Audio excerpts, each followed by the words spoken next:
Welcome to another episode of Fairytale Friday. Today's fable is written by Aesops. We learn, do not play mean tricks on others.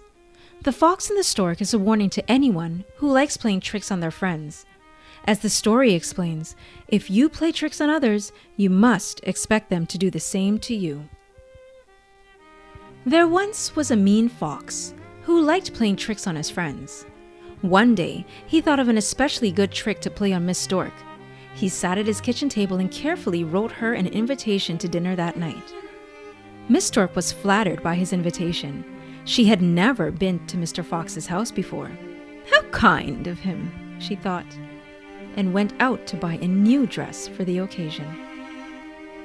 The evening came, all dressed up, her feathers sleek and shiny.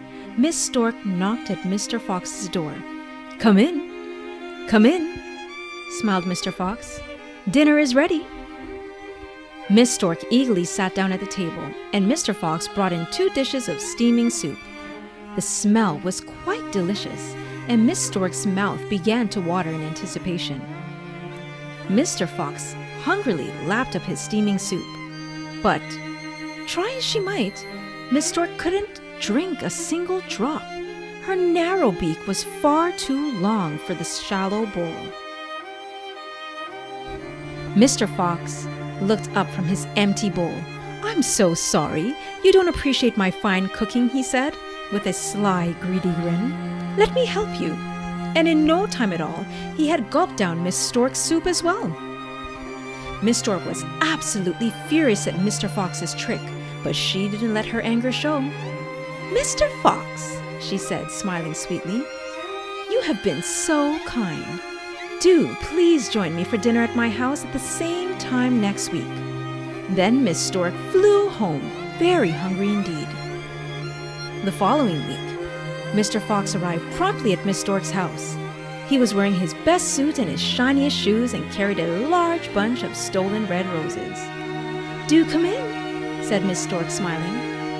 "I'm just putting the finishing touches to dinner in the kitchen. Won't you join me?"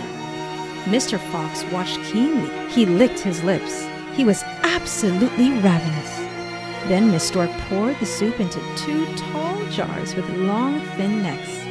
Dipping her slender beak into one jar, she quickly drank up her soup. But the hungry fox couldn't reach a single drop. His snout was far too short and stubby. "I'm so sorry you don't appreciate my fine cooking," mimicked Miss Stork. "Please let me help you." The famished fox watched in dismay as Miss Stork drank up all his soup as well. As Mr. Fox said goodbye to Miss Stork, she smiled her sweetest smile. "Thank you so much for coming," she said. "But do remember, if you must insist on playing mean tricks on other people, they may well play tricks on you too. Good night." Thank you so much for joining me again today, friends, for another episode of Fairytale Friday. Now don't forget to add your comments below to let me know what fairy tales you'd like to hear next. That subscribe button up there, please click it so you know when I'm coming out with my next video.